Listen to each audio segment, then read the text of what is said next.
going to my mind's going blank now. What's happening? What, I can't remember. I'm gonna lose track. My mind's going blank now. What are you talking about? What the hell's going on here? Where the hell are we? My mind's going blank now. I can't remember. I don't know what the hell he's talking about. What am I doing here? My mind's going blank now. Where am I headed? I keep forgetting I'm president. Where am I? No idea. Last night on the television, I was on a telephone rapidly rising and with I don't know. COVID has taken more than 100 years. Look, here's lives reflected in the NHEI. America is a nation that can be defined in a single word. I was on the foot in we're going to seize the ill-begotten gains of Putin's kleptocracy. Yeah. NATO's purpose is to defend against aggression. Let me make that near and dear to you that you like to be able to. Anyway. My mind's going blank now. What's happening? What, I can't remember. I'm gonna lose track. My mind's going blank now. What are you talking about? What the hell's going on here? Where the hell are we? My mind's going blank now. I can't remember. I don't know what the hell he's talking about. What am I doing here? My mind's going blank now. Where am I headed? I keep forgetting I'm president. Where am I? No idea. I don't think as the idea that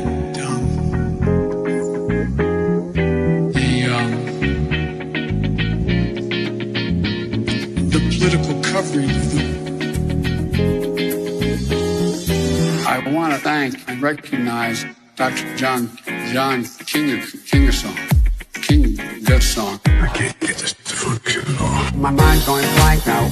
What's happening? What, I can't remember. I'm gonna lose track. My mind's going blank now. What are you talking about? What the hell's going on here? Where the hell are we? My mind's going blank now. I can't remember. I don't know what the hell he's talking about. What am I doing here? My mind's going blank now.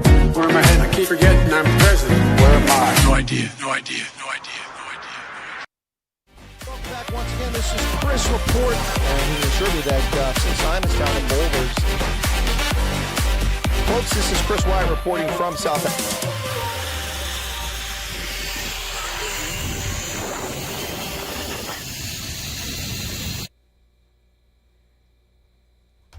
Wednesday, July 16th, 2024. Welcome back to Chris Wyatt Reports, folks. This is Chris in Central Pennsylvania with your daily dose of the, not the jab, but the truth. Nothing but the truth, the unvarnished truth.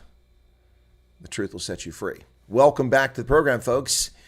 Last night I was on television, on a telephone, and I want to thank Dr. John Kingersong for being here today.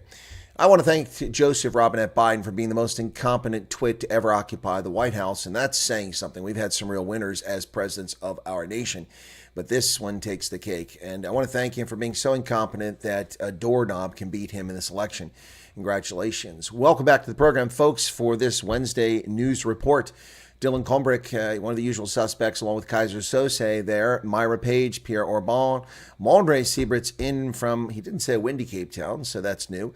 Teresa, good evening to you. Brian Lawrenson, and then we've also got Lactose Tolerant. Good to see you again. Chris Ehlers, Laudy Monday in from Howick, the city that improves by the day. Chris Ehlers, I mentioned. Carlos Putter, welcome to you from the West Rand.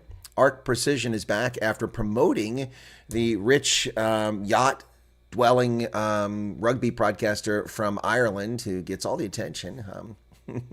Not impressed with his output, but thank you for promoting him nonetheless. Saw him during the World Cup. Yeah, wasn't impressed. It'd be nice to have that kind of money and just fly around and impress people.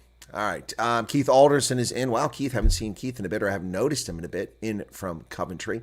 Jackie Rice, hello to you. And Ernst is here. Good evening to you. Ernst gave a super chat yesterday, if I recall correctly. Mark Purchase, hello. Jan Filion, Greg Smuts. Chris says, boo-boo Biden had a brain-eating cookie cutter shark. William Peters says, my mind's gone blank now. Derek Stewart, my mind's gone blank. You're all saying that, okay? Sue Walsh, welcome to you. That's a neat hat. Well, thank you for that, Grasshopper. I've got hundreds of hats, and I've got multiple veterans caps. This one is for the Gulf War. I've got one for Enduring Freedom. I've got one for the Cold War. A veteran of all those. Lynette, or good evening to you, LL Entertainment. Dumela, Father Christmas. Well, you're not going to say that much longer. I don't know if anybody's noticed anything, but this beard continues to shrink, in case you hadn't noticed. It is getting smaller by the day. It shrank this much today, and it shrank that much a couple days ago, and it was down here 2 weeks ago, and down there when I came back from South Africa. So it's really disappearing. Also need a haircut, looking like a bit of a hippie here, although the hair feathers quite nicely, I have to say, for an old fella. That's pretty good hair. Yep, that's all natural, folks. Anyway, let's get to the news. We've got a lot to talk about here. Donald John Trump appeared last night at the Republican National Convention in Milwaukee, Wisconsin, to a surprise crowd. The news broke that his motorcade was en route. Anticipation built, and they brought Lee Greenwood out to sing "Proud to be an American." Yeah, that's right. Lee Greenwood came out, and he didn't just sing. He interrupted the verses of the song, which has become an anthem of sorts for Americans since the Gulf War, since Desert Storm. Lee Greenwood interrupted with political rhetoric. It was fantastic, really exciting stuff to see. Lee Greenwood last night. You can tell he's getting older, though, because he doesn't quite hit the notes the way he used to. But, hey, it was a live performance. I did see him about 4 or 5 years ago, 6 years ago maybe, up here at the Harrisburg Senators for a baseball game on July 4th. It was epic. Most of the people in the crowd had no idea what was going on. Idiots couldn't even know the words to the song. It was pretty cool for me, though. Lee Greenwood, awesome stuff. I went to that. So let's get to this. The MK Party's court case will go forward, whether they want it to or not. The court has decided to continue the case that the MK Party, Mkhonto Sizwe, tried to abandon after they filed a lawsuit about a stolen election, which they have no evidence of. Mark says, I watched it. What a moment. MK Party's case to proceed, says Electoral Court. Despite a notice to withdraw the case, the court sets down the date for the hearing. The notice to set down, the court said MK's application was set down for a virtual hearing on the 29th of July. Notice followed a request by the Electoral Commission of South Africa on July 5th to proceed with the case. It's an absolute imperative the matter is ventilated publicly and a final decision be made by the Electoral Court, at least to confirm whether the allegations against the Commission were made vexatiously and without just cause, the IEC's attorney Molete Kanyane said in a letter. And I agree 100% with Molete Kanyane because he's 100% correct. The MK Party sought to cast aspersions on the election with no evidence. Unlike in America in 2020, where we presented tons of evidence, the Attorney General, the Josh Shapiro, the Secretary of State Kelly Bukvar, and the Governor Tom Wolf, all committing fraud against the voters of Pennsylvania and violating Act 77. Proof positive. We presented proof left and right, and the courts simply ignored it because they're corrupt and captured. So I leave it to the Electoral Court to adjudicate this. Cyril Ramaphosa now looking for even bigger grift, looking to shake down the West for $98 billion. $98 billion the ANC can put in their pockets and buy their luxury homes in the Cape, in Gauteng, buy their, Dom Perignon and their Cristal and drive around in their Lamborghinis by stealing money out of my pocket to fuel the fake just energy transition. The Just Energy Transition Investment Plan for 5 years, 2023 to 2027, will need $98 billion or 1.7 trillion rand. Wow. So over the next 4 years, well, including last year, he wants $98 billion from us. 1 sec. Piss off. You can shove it. You know what, South Africa? Burn coal. Burn all the coal you want. I'm all for it. Burn coal. Burn, baby, burn. You have more coal than you could ever shake a stick at. Get out there and burn coal and stop grifting money from my pocket. Wow. Mail and Guardian reports that Cyril Ramaphosa wants $98 billion over a 5-year period for the just energy transition. While the idiots in Europe and in the Biden regime have promised $9.7 billion, this guy wants 10 times that amount. Jan Durant has just subscribed. Thank you for subscribing, Jan. Why did that sound not come up? That's odd. My sound must be down. Should have heard that. Let me go just double check and make sure my announcements have the sound turned. Alert box sound is turned on. Just didn't hear it. Well, thank you for subscribing. Yes. Well, ladies and gentlemen, every time the African National Congress sound came up, well, I didn't hear it on my end. Thank you for that. Every single time that the African National Congress has found themselves in trouble during Ramaphosa's presidency, he comes out on the stage and he starts talking about what topic? What's the one topic every time? Let me do a quick poll and see if you guys get it before I get to this news story. What's the topic, the default self-defense topic? ANC's, no, that's not what I want to question. I want a poll. No, I just asked a question. Yeah, there you go. There you go. What is Cyril's default topic to deflect from ANC failures? Anybody? Okay, to deflect. There you go. Here's the question. What is Cyril's default topic to deflect from ANC failures? All right, there you go. The question is up there. Feel free to, in the text, to answer the question, ladies and gentlemen. He's basically asking USA to fund Russia. The nuclear plants are being built by them. There are no nuclear plants. There's a discussion of nuclear plants. But Leovin has answered the question. Anybody else want to answer that question? What is Cyril Ramaphosa's default? No, it's not the DA, Dylan. Good guess, but not the DA. It's, hey, Ms. Pumba, how's it going? Every time Cyril Ramaphosa and the ANC have failed at something, they have a default position. And what is that? What is that default position for Cyril Ramaphosa and the African National Congress? No, apartheid isn't it. No. I'm talking about something they trot out every time that they say they're deeply concerned about. One person has gotten it correct. There you go. Scientist Anne Levin, gender-based violence. Every single time that the ANC fails, they start talking about gender-based violence. And what they're doing and how they're stopping gender-based violence. Well, here's another lie. Much like the need to expropriate farmland without compensation, which is a total lie, because the department responsible for that historically never been funded for it. I mean, they're getting $35 million a year, $1 million a year. You can't even buy a good wine farm for $30 million, let alone $35 million to buy land for poor black South Africans from willing sellers. It's all a scam. It's a scam. It's been a scam for years. And it's the same thing with gender-based violence. And now we know. Here is exactly what it is, ladies and gentlemen. The Presidential Protection Unit, the people who Paul Mashatile hires, who assault members of the South African National Defense Force, the people who assault members of the South African National Defense Force on the beltway around Johannesburg, forcing their car off the road and beating them to unconscious. These thugs in the Presidential Protection Service, the same people who covered up the Pala theft and hid it, who in their annual report claimed that there were no invasions, no break-ins, no robberies of any VIP protected homes, residences during the period when the Pala theft took place. They lied there. The same scumbags who beat black South Africans in the streets, endangering public safety, these same scumbags get more money, 600 million rand more per year than the entire budget for gender-based violence. Yeah, the ANC cares about GB. Bullshit. Presidential protectors get 600 million more than gender-based violence, child violence division in a skewed SAPS budget. The police allocated more than 2 billion rand to their VIP protection unit. They protect the president, his deputy, and other dignitaries. By contrast, the family violence and child protection unit was allocated just 1.485 billion. 1.5 billion. Wow. In February, former police minister Becca Chile said 4,264 people have been arrested for GBV crimes such as rape and sexual assault in the third quarter alone of 2023. During a briefing to the Portfolio Committee on Police this week, Major General Leon Arabi, the SAP's head of strategic management, said the VIP protection unit provides security service to top government officials, dignitaries, and other persons of government interest. Yeah, we know that. But why are you not spending money to combat gender-based violence? Hypocrisy, thy name is ANC. Ladies and gentlemen, once again, calling out the frauds. I need to make a video on this topic, and I will do that. Marieke Yonka, welcome to you. PK. And Chris Wyatt, Sean Manitou. Sean, how are the parents? Good to see you. James Bowie, JP Dreichmeyer, George Steinberg in from Heckport. Not Wope, but Heckport. Because it's acceptable. Yes, you're correct, Chris. Gender-based violence is acceptable to ANC politicians. They just know that it upsets women and men.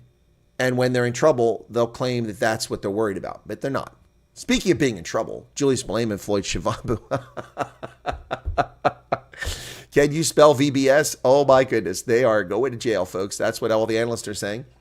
Yep, they're headed to jail. Stephen Grutz says the publication of an affidavit from the former chair of VBS detailing how, in his version of things, he paid money to EFF's top two leaders is bound to put Juju and Floyd Shivambu under more pressure than ever before. While the EFF will defend its leaders and point to Ramaphosa's Pala cash, it is battling to explain why it receives so much money from the proceeds of criminal activity. Last Thursday night, Scorpio's Paul van Wyk published an affidavit composed and signed by former VBS chair Shafiwa Matsudodzi. In the document, he explains that he asked to meet leadership of EFF because they had been attacking his bank after it lent money to former President Zuma to repay the debt he incurred through the Nicklin scandal. Matsudodzi says at the meeting he agreed to make payments to EFF's leadership. In his version, he told them that he had opened an account at VBS and he would donate $5 million immediately with further regular payments of $1 million a month. In the end, as Pauli van Wyk has reported, Julius Malema and Floyd Shivambu decided some of the money should be paid into an account controlled by Shivambu's brother, Brian Shivambu. The EFF, as I predicted, would never reach 15% of the population in a national poll. In fact, they've declined, as I predicted, once again.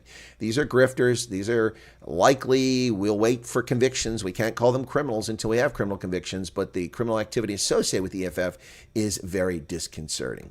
Yeah, they'll just go back in the ANC, but they're not young enough to be in the youth league. South Africa's correction minister says that his budget is simply too small. Too small. Peter Groenewald from the Freedom Front Plus promises parole system will be reviewed by the end of year. Peter Groenewald, the new Correctional Services Minister, has recently announced a comprehensive review of his country's parole system. During a debate on the department's budget on Monday, he gave his first speech as a minister. The department has been allocated $87.1 billion over the next 3 years, while the department's expenditure is expected to increase. So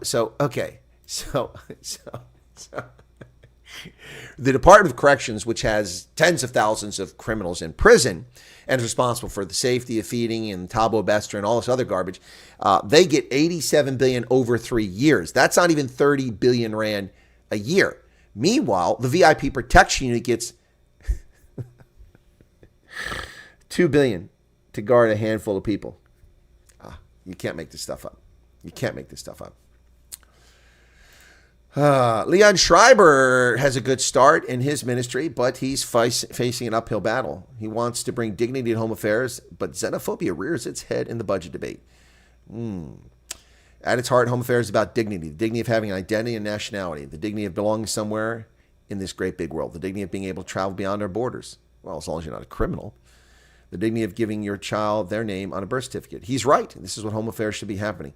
But this is being attacked. Several other speakers, including ANC Member of Parliament Portfolio Committee on Home Affairs Chairperson Moza Chabani and the DA's Adrian Roos, also complained about the funding. However, several MPs claimed undocumented migrants were responsible for crime in South Africa's unemployment and draining social services. MK Party MP Miriam Mohammed greeted the committee plenary in the name of Allah and the father of our nation, the rightful president of our nation, Jacob Zuma. Wrong.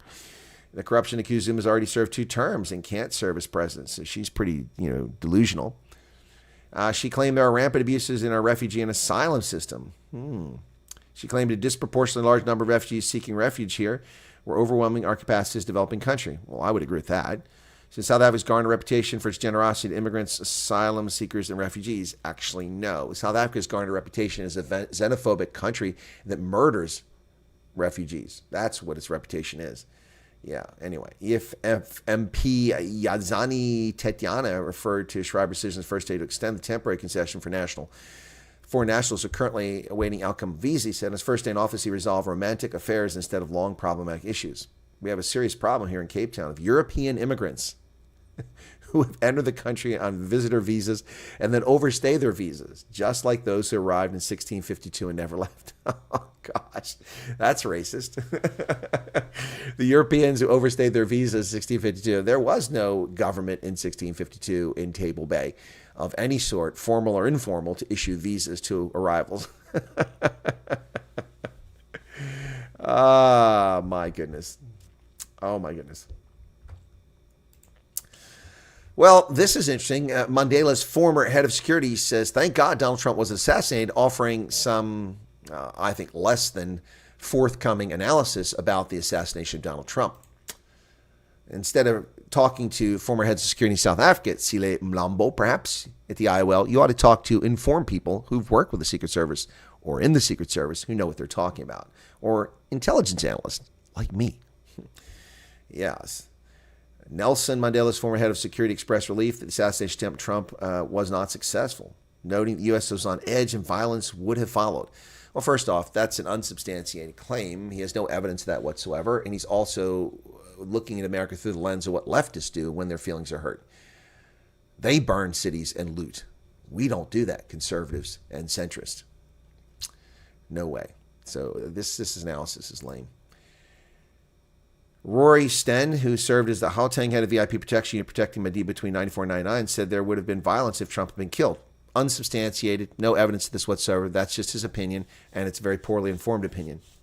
The former lieutenant colonel in South African police service now runs the NSA global security consultants firm who were recently contracted to head up security for the United States leg of the T20 World Cup in June. Not by the United States, maybe by South Africa.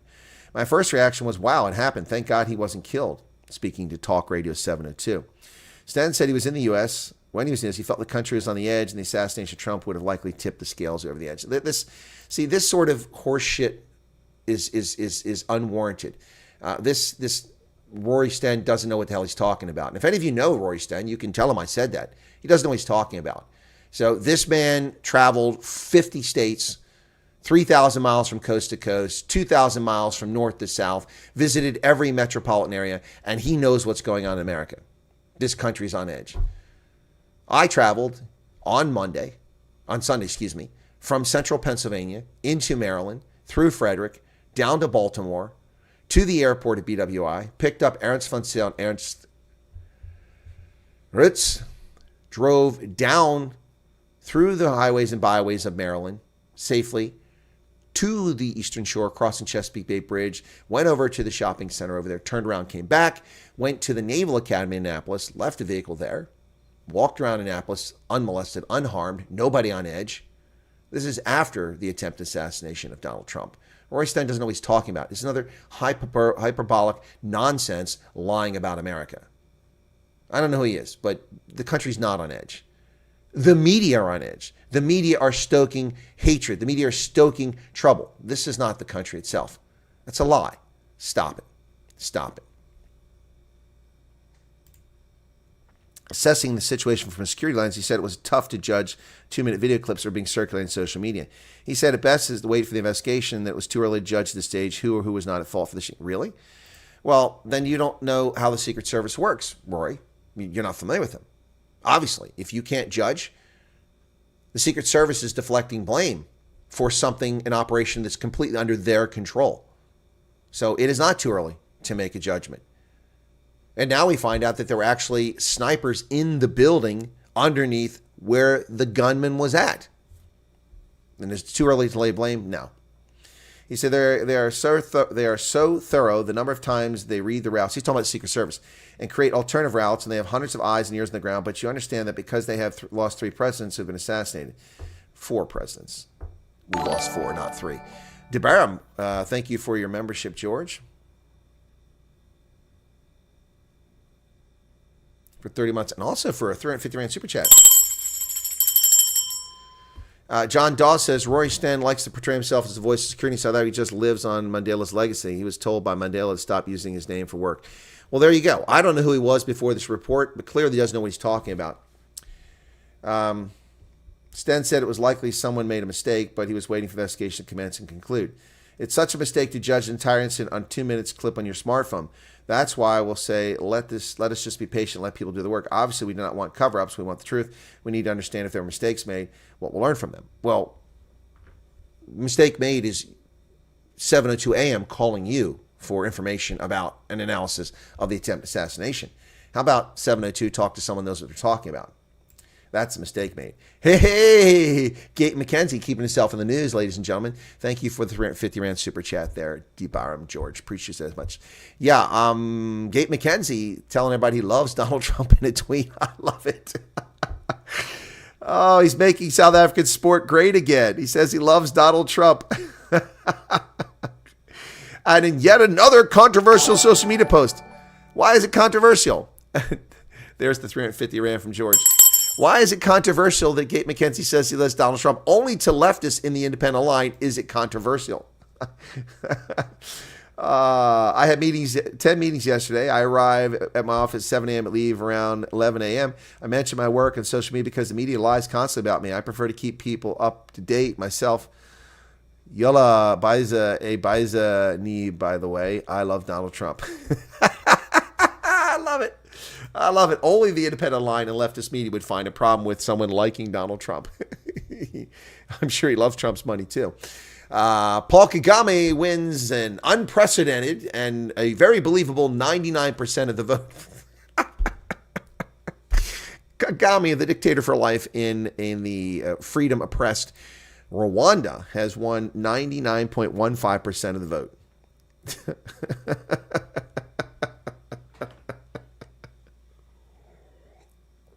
That's an improvement on his victory 7 years ago when it was only 98.79. Oh, yeah, that's believable. Yep. Ladies and gentlemen, we go now live to Rwanda in East Africa, Central Africa. You take your pick. It's in one of those places. We go now live to East Africa, and we talk to people on the street. So, whom did you vote for? I voted for Paul Kagami. And why did you vote for Paul Kagami? He is the best president ever for Rwanda. Now, how do you back that up? That's what I was told when I went to vote.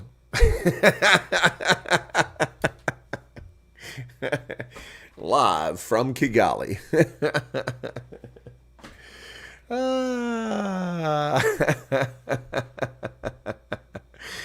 Oh my goodness. James Brown says, did anyone tell the BBC journalist to get off the ground? Maybe he's looking for Puxatawny Phil. Probably. Paul Kagame wins 99.15% of the electorate in a thoroughly believable race. Meanwhile, in nearby Kenya, the president has sacked most of his cabinet. This coward, Ruto, will not last long in office, the rate he's going. Kowtowing to domestic terrorists. 6 weeks ago, Ruto was visiting the White House and basking in the glory of his relationship with sleepy Joe Biden. But Kenya has been exploding with all kinds of protests since then. In his most dramatic capitulations, Parliament was set on fire last month. Kenyan President William Ruto fired almost his entire cabinet on Thursday following weeks of deadly protest over government corruption and tax hikes that have electrified a generation. This will not tamp down the crisis in Kenya, ladies and gentlemen. It will not. It will simply accelerate things. Pre-printed ballots with cross in the right box. Exactly. Nepal's prime minister lost a vote of no confidence, adding turmoil during monsoon season. Nepal is continuing to cope with deadly disasters like a landslide that killed people, pushing them into a river. I reported on that the other day. Nepal's prime minister lost a vote of confidence in the country's parliament on Friday, throwing the Himalayan country into political disarray as it tries to manage a spat of devastating natural disasters. Pushpa Kamal Dahal, a guerrilla fighter turned politician, lost control of the government when his coalition partners turned on him after a fractious alliance collapsed. Friday's vote of no confidence was the fifth Mr. Dahal has faced during his 18 months in office. He became Nepal's 13th prime minister in 16 years when his current term began December 2022. He previously led the country 2008, 2009, 2016, 2017, but no longer. He has been unseated in the parliamentary system. China and Russia hold naval exercises in a growing alliance of evil empire. That's right, I said it. Yeah, it was, good Lord, something's not looking right here. There we go. Beard didn't look right there. It looks a little thin on one side, thick on the other. I have to work on that. Trim this side down a little bit. There we go. That looks better. There we go. But so the Chinese and the Russians are in an evil alliance, and the consequence of Joe Biden's feckless foreign policy. They are aligning against the U.S. and the West. China and Russia hold joint military drills in the Pacific as their partnership grows in the face of Biden's fetid foreign policy. Chinese and Russian naval forces launched joint military exercise this week that will include live fire drills and what U.S. intelligence officials have described as the latest sign of an expanding and troubling Beijing-Moscow military alliance. Well, Beijing, Moscow, Cape Town. Beijing, Moscow, Cape Town, or Pretoria, take your pick. Japan is in trouble, folks. The yen is imploding yet again. Japanese yen in lots of trouble here. Why couldn't this happen in 2019 when I was in Japan for the frickin' World Cup? That's where those balls are, from the World Cup. Why couldn't I? Well, that one there, the champion one. Why couldn't it be so much cheaper? Instead, I paid a fortune to be there. I had to sell my firstborn. Now, making shoes in Pakistan, my firstborn. Yes, Japan keeps up yen warnings. 6 trillion yen, 2-day intervention suspected. Wow.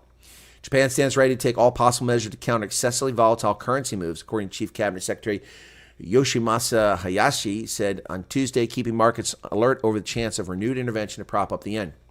Wow. Bank of Japan data released on Tuesday suggests Tokyo may have spent 2.14 trillion yen, or $13.5 billion, intervening just on Friday last week.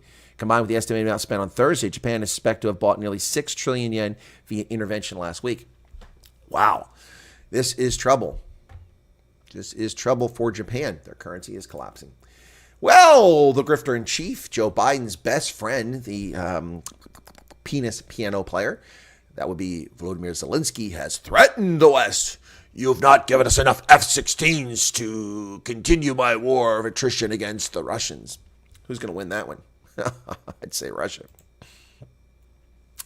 Ukrainian grifter Volodymyr Zelensky said the number of F-16 fighter jets his country received won't be sufficient to counter Russia's air force. The decision to transfer F-16 to Ukraine was strategic, but their number was not strategic, said Zelensky, the ungrateful cuss moaning and whining about the gift given to him.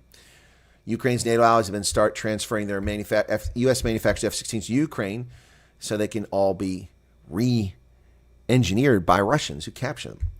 Denmark, Norway, the Netherlands, and Belgium had pledged to send Ukraine more than 60 of their F-16s.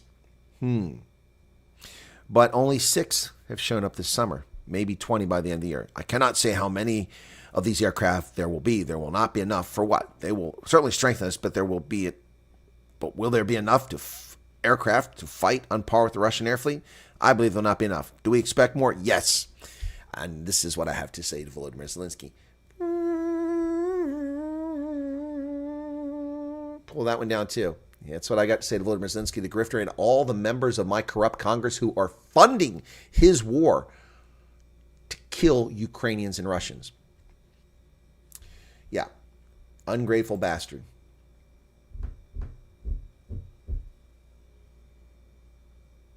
That's correct, Art Precision. They're getting rid of that, and you're getting stealth fighters. Thousands of prisoners. Here's the first tangible outtake from Keir Starmer's leftist government. The UK is releasing criminals into the streets.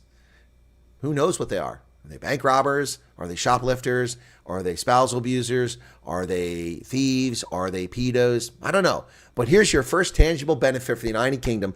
They are releasing 8,000 to 10,000 criminals on the streets. And why? Because of the lie. They're claiming the prisons are overcrowded, but they're not even at maximum capacity. Not even at maximum capacity, as the UK lies to Brits. The Labour government, which took power this week, said it's being forced into this move because the previous Conservative administration had let the issue fester. Really? Wow. In England and Wales, the prison population stands at 87,505. The maximum is 88,956, so it's not full. In one of its first big decisions, Britain's corrupt Labour government announced the early release of thousands of prisoners, blaming the need to sue on the Conservatives. With the system nearly capacity and some of the country's aged prison buildings crumbling, the plan aims to avoid an overcrowding crisis that some had feared might soon explode.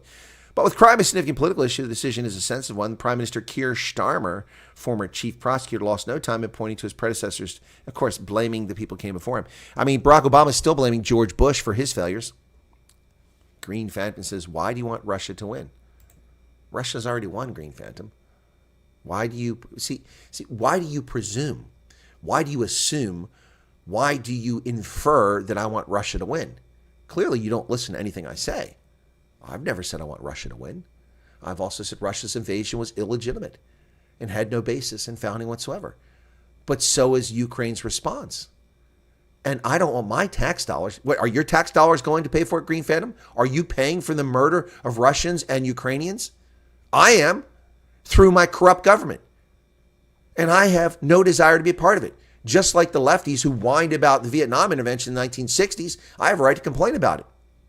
No, Russia is not the most corrupt country in the world. Not even in Europe. The most corrupt country in Europe is Montenegro, followed by Ukraine. Russia comes farther up the scale. It's a corrupt country, but it's not the most corrupt country in the world. Not even close. Ukraine is the most corrupt country in the world. Yeah, so Green Phantom, why are you making that assumption? I never made any such claim or statement. Don't put that in chat and make that claim. If you believe I'm doing that, then say you believe I'm doing that. What you should have said is, I wonder why you're supporting Russia because I believe you're supporting Russia. That's a fair statement. for you. It's incorrect, but it's a fair statement. But don't say, why do you want Russia to win? Because I never said I wanted Russia to win. That's your inference, not my implication and not my statement. Never stated it. And that's what happens all the time. I'm not attacking Green Phantom, but unrelated to this, leftists come to my channel, attack it, and they take snippets and they spread it around, stealing my content, and they make false claims without hearing the story. Sort of what they did to Ronaldo. But then I don't say things like Ronaldo said, so that isn't really a situation that's affected me, thank goodness. Well, a cave has been discovered on the moon. Oh, there's a cave on the moon. Scientists have for the first time discovered a cave on the moon. Wow. It's at least 100 meters deep. It could be an ideal place for humans to build a permanent base, they say. It's just one in probably hundreds of caves hidden in an underground, undiscovered world. Countries are racing to establish permanent human presence on the moon.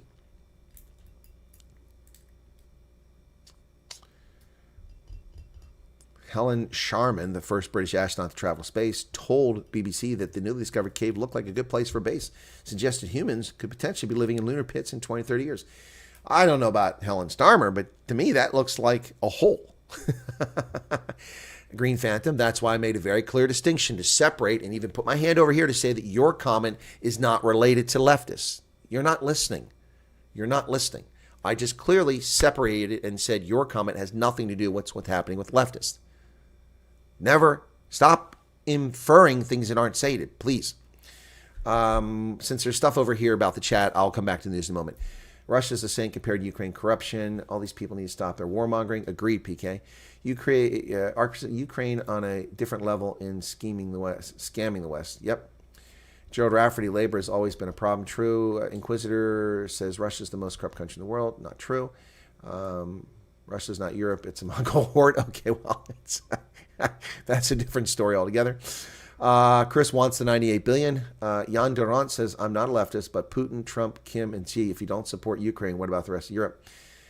I don't understand your question there. I'm going to have to infer your intent, Jan. Putin, why is Trump in the same mention as Putin? They're not even remotely the same sort of people. Putin, Kim, and Xi, sure, they're all totalitarian fascist. Donald Trump is not. He is not even remotely like that. So what about the rest of Europe? What do you mean the rest of Europe? I spent a third of my adult life in NATO countries defending Europe. What do you mean? So we should support a fraud as president of Ukraine because he's being attacked by Russia? And if we don't support this fraud who's grifting us out of hundreds of billions of dollars at the expense of the lives of Ukrainians and Russians, if we don't support him, then we don't support Europe? What kind of nonsense is that? Jan, you're not clearing your statement, so I can only infer, and I could be inferring incorrectly. And I'll admit I'm inferring incorrectly if you clarify your statement, but your statement isn't very clear. What does Trump have to do with Putin, Xi, or Kim? Nothing at all, other than he kept them in check when he was president. Doesn't it make sense to fix our ecological disasters and spend trillions of silly Elon moon buses? Well, there are no ecological disasters to fix. Mother Nature is not something you can control. It would be wiser to stop building homes in the path of hurricanes that come every year for millions of years because the consequence of the Caribbean being near the equator, the water heating up with a large basin of water that is trapped on three sides, which accelerates the storms, and then they come up the East Coast. Stop building homes in the path of hurricane. Stop building homes on fragile beaches. Stop invading the homes of catamounts, mountain lions, cougars in the foothills of Los Angeles. And then saying, oh, fragile ecosystem. It's only fragile because humans stick their nose in places they shouldn't be. Joe Rafferty says, Chris, get into politics. I tried. It is very corrupt. I just spent 400,000 Rand of my life savings, which is gone now. I don't get it back, to run for office, to run against a cheat who broke the law and was supported by the Republican Party. So I tried running politics. I tried. LL Entertainment says, Viva Russia. I think you're saying that sarcastically. Of what you ignore, what leaders stand for and judge them as leaders in strength. Other than Trump, the West are very low. Yeah, I agree. And about 15 people have left. I guess their feelings were hurt because they said things to me in the chat. I addressed it, and I guess they didn't like it, so they left. I don't know what to tell you. Jan says Trump is a buddy of Xi, Kim, and Putin. He's not a buddy. Dude, how do you draw that conclusion? Makes him a buddy. He didn't visit them. He held a conference. He held a summit with Kim. And what happened? Bill Clinton, George Bush, Barack Obama all failed to contain North Korea. Donald Trump stroked the ego of this chubby little leader from North Korea because he was wise enough to get what motivates human beings in a third country site in Asia. He stroked his little ego. And then what happened? Kim stopped firing intercontinental ballistic missiles over the airspace of Japan. Their nuclear program slowed down. North Korea did not menace South Korea. No artillery rounds were fired into South Korea when Trump was president. How does that make him a friend of Kim? It makes him an astute foreign policy expert is what it does. A friend of Putin? How is he a friend of Putin? Please run that one by me. Run that one by me. Visit Xi? Well, China is the world's second most powerful country. Whether you like China or not, it's in the world's interest that the most powerful country in the world talk to and negotiate with China. How does that make you a friend? Trump imposed tariffs, levies against Chinese imports. He stopped travel from China when Wuhan flu started. How is he a friend of Xi? Dude, where do you get these conclusions from? What's an understanding between Russia and EU that EU will leave buffer states alone? I don't know about that, Ernst. Ulrich Fenter, good evening to you. Would Trump not say he will be a dictator one day? Nope. That's not what he said. That's what the media reported when they lied. Just like they said they lied about him in Charlottesville. He called white supremacists good people. He never said that. Never said that's a lie. The video was played that day over and over again, and the media went ahead and lied. Then they edited it. CNN cut out the comments to give a deceptive appearance. And then people bought it and they fell for it. People too lazy to watch what was said. And they called him out. Why doesn't he disavow white supremacists? The freaking guy did it 3 times before they even claimed he wasn't doing it on the day that it happened. Then he did it throughout the week multiple times and they lied. They didn't report the truth. Just like January 6th, Donald Trump incited an insurrection. Horse manure. Donald Trump, when he found out about it, went on the only platform available to him, which was Twitter, because the White House press corps wouldn't come into the press room. So he went on Twitter and he told people, go home, obey law enforcement. We respect law enforcement. This is not what you do. Peacefully leave. That's what he did. Twice on Twitter. And then Twitter took down his account. And then they lied and said he incited a riot. Horse manure. Get the facts, not the hyperbole. I don't forget the R in RSA. I use it a lot. What else?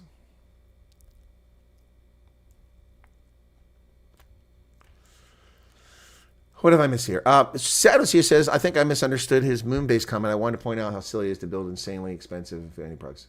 Oh, no, I got you. Fair enough. You're spot on. You're spot on. Vanity project. Got you, Sados here.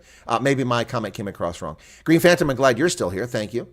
Azrael, but I didn't see you as being combative. But there are some people who are combative who've left. Azrael, on a brighter side, Musk has pledged $45 billion a month to support Trump pre-voting and drop boxes. Yeah. No, not ballot harvesting. No, he's not. No, that's not what they're doing. They're registering people to vote and getting people out and ensuring people actually mail in their votes. And it's not going to Trump. It's going to a political action committee because you can't donate that kind of money. The maximum amount we can donate to a political candidate, I think, is $2,000. That's how you keep peace. You negotiate, and that's what Trump did. And North Korea was suddenly no longer a threat to its neighbors. Trump leaves office within hours. North Korea is already launching missiles over the Sea of Japan, over Japanese airspace. That's an act of war. An act of war. Bernard, welcome to you. Check the complete dictator video. What dictator video? Okay, I need a reference point there. What dictator video? Trump and the guys are not in the same WhatsApp group. What are you talking about? Peace by stating facts. Which other YouTube channels? Great, Jan. That's fantastic. I appreciate watching other YouTube channels. But if someone's telling you that Donald Trump is a friend of Xi Jinping, he's a friend of Kim Jong-il or Kim Jong-un, whatever the current one is, Kim Jong-un. If he's a friend of Vladimir Putin, then they're being dishonest.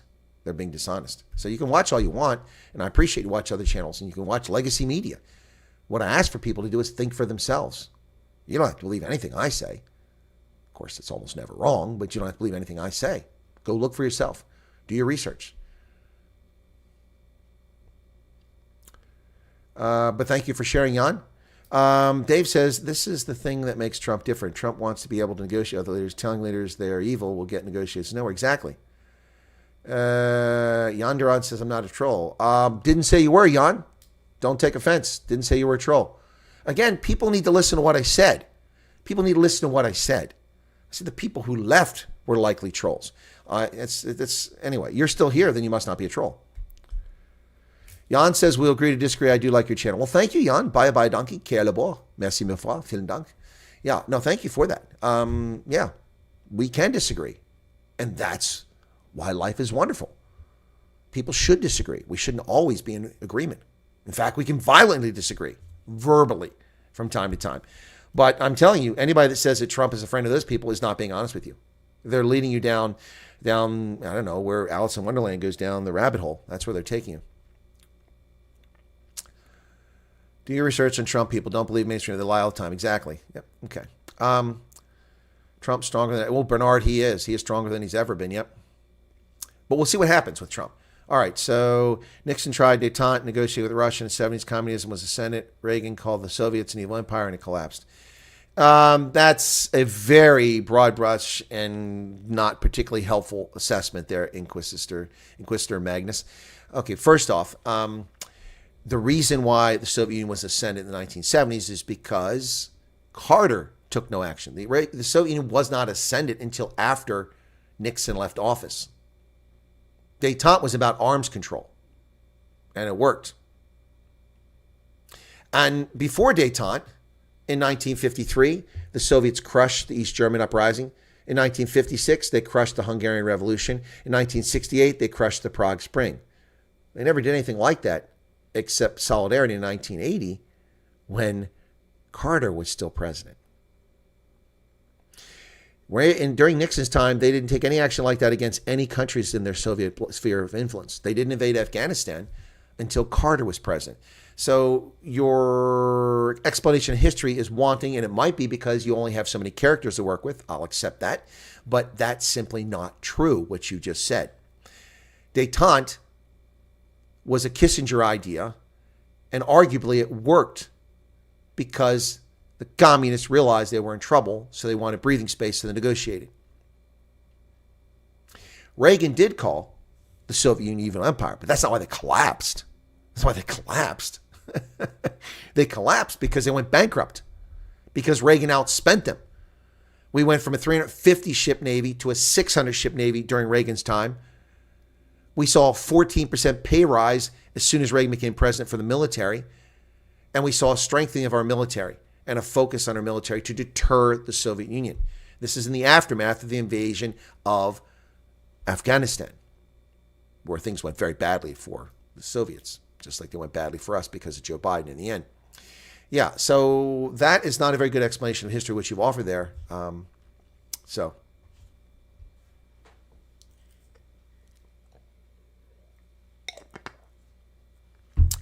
Inquisitor says Nixon's foreign policy was so-called realism, accommodating the USSR like those who want to negotiate with Putin rather than confront Russia as Reagan did. No, that's not what realism is. Sorry, I'm a political scientist, a university professor, a published author, and that's not what realism is. Realism is political theory, and it's tied to the world we live in, the actual world we live in, an archaic international system in which there's no central control. And the strong will do what they want, and the weak will suffer what they must, as was articulated thousands of years ago in the Malayan Dialogue by Thucydides. No, that's not realism. I don't know where you got that from. That is not realism. That is not what political realism, that is not it at all. Nope. Anyway. That's what I love about good Americans. They have the First Amendment, which is not fully understood by most people. Discourse is part of good life. Being offended is self-problem. Thus, exactly. Discourse is good. And we're having good discourse here today. I'm loving these things. What Inquisitor keeps coming with, thank you for sharing that, because it gives me a chance to share and articulate and share with people. So I love it. It's good stuff. Crap, it seems a little bit like Americans have a subconscious belief that their tax dollars being used in Ukraine gives their opinion more weight. Subconscious? No, it's perfectly conscious. My opinion gets all the weight in the world. So your money isn't going there. So you have a greater stake in this than I do. I disagree.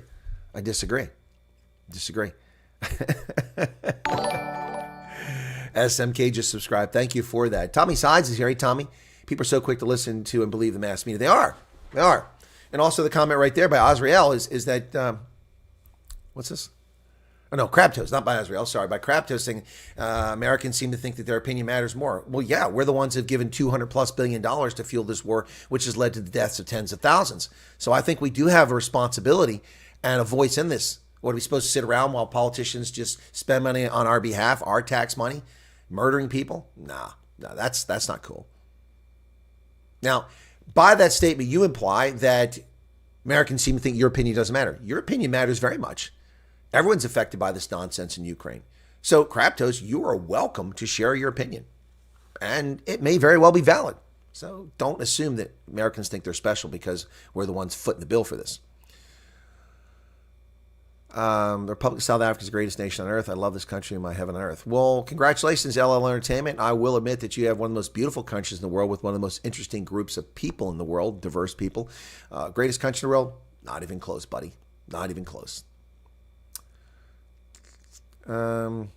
Nixon's policy on children was to teach them the difference between good cigars and rubbish cigars. Oh, please. Crap says, but it's not related to what a foreign government does with its tax money. I don't understand your comment there at all, Craptos. Sorry. I don't understand that at all. Please explain. What is the difference between Leninism, communism, and Stalinist pseudo-communism? Well, Stalinist communism was totalitarian fascism. Lenin actually believed in communism, but he was also a fascist. When he was in power, he behaved as a fascist, but his origins were genuine communism. Anyway, yep, even South Africa is affected as all. Yeah, exactly. What's the greatest country then? It's mealy made. Well, mealy made, that's a matter of debate. It's a matter of debate. Depends on how you feel about things. Finnish will say their country is the best in the world. Well, not all. Most of them are pretty humble, but many people say that Finland's the best country in the world. Some people say Japan's the best country in the world. Some people say Sweden. Sweden's definitely not, with its gang rapes, its out of control violence, its mass invasion of foreign nationals who have no values of Sweden. So it depends on what your view is. People promoted Canada as one of the great countries in the world, but Canada's a complete disaster. It's a mess. It's a fascist totalitarian state. So I believe America is the best country in the world. A country full of problems, but the world is full of problems. But that's my opinion, and that's all that is. I can offer evidence to support that, but I can also offer evidence to counter my argument. I can even counter my own argument. So, it's a question. It's just a question. Tommy says Israel's the best country in the world. I've lived in Israel. I don't agree it's the best country in the world. Does communism mean free beer? Then I'm for it, says Arc Precision. Yeah, and Dylan makes a point, says South Africa's the only country he's ever lived in. Well, I've lived in 16 different countries, and I've been to 78, so. Yeah, anyway. James Brown, I feel good. Everybody should read the Malian Dialogue. It is quite sobering. Yes, it is. I agree. Thucydides is fantastic. What an incredible tome. The first actual written historian in history was Thucydides. Non-Americans' opinions are unrelated to the goings-on in American politics. Actually, that's not true, Crabtoes. I just read a news article here a short while ago from this guy, Rory Sten, who's talking about American politics and the assassination of Trump. So, come on, man. Come on. Well, back to the news. The International Monetary Fund sees the global economy in trouble as cooling occurs in the United States, just in time for Joe Biden to hand off a faltering economy to Donald Trump. Hopefully he can save it. But imagine 3 days after Trump becomes president, they'll blame him for Biden's failures. New report said the IMF is still expecting growth in global output to hold steady at 3.2% this year. But things are looking bad in the States. Notable signs of weakness in the U.S. Yep, U.S. economic growth would increase by just 2.6%. Slight downgrade from the previous amount that was going to be. So a slowing U.S. economy and persistent inflation is harming the world. Duh. Thank you, IMF, for that very insightful piece of information. Well, the rally in Butler was a security failure. The Secret Service is blaming local police. Yeah. The attempted assassination of former President Trump, the worst security failure by the Secret Service in 4 decades, has pitted the agency against local law enforcement, as both say the other was responsible for securing the building where the gunman perched. The public discrepancy is a significant departure from the normally close and successful relationship between the Secret Service and local police. In an interview with ABC News Monday, Secret Service Director Kimberly Cheadle said what day is today? Today's Tuesday. Today's not Wednesday. Local police, in the interview, Director Kimberly Cheadle said local police were inside the building at the time of shooting, and it was their role to secure the building 120, 150 meters away. This is passing the buck. Now, this same clown said that in the same interview that the buck stops here with me, Kim Cheadle, Director of Secret Service. No, it doesn't. You are passing the buck. There is one agency responsible for the security of the president, overall responsible. They are responsible for any success or any failure. One agency, the Secret Service. Nobody else. Nobody else. If you've ever worked with the Secret Service, you know exactly what I'm talking about. They take control of the scene. They walk the scene. They go through every door, every egress, every tunnel, every sewage point, every path onto a site within line of sight of that speaking or appearance. That's what they do. And they failed to do that. And they're blaming local law enforcement for that. This is unacceptable. Unacceptable. Witnesses say police were warned 86 seconds before the gunfire went off, and the video has shown up. This is the problem with lying government officials in the age of cell phones, mobile phones. Everyone is an independent journalist of sorts. Police were warned of the Trump rally shooter at least 86 seconds before gunfire. A post-analysis from the Washington Post, where democracy dies in bullshit, of the video backs up reports from other witnesses who have said they tried to alert police in the moments before shots rang out.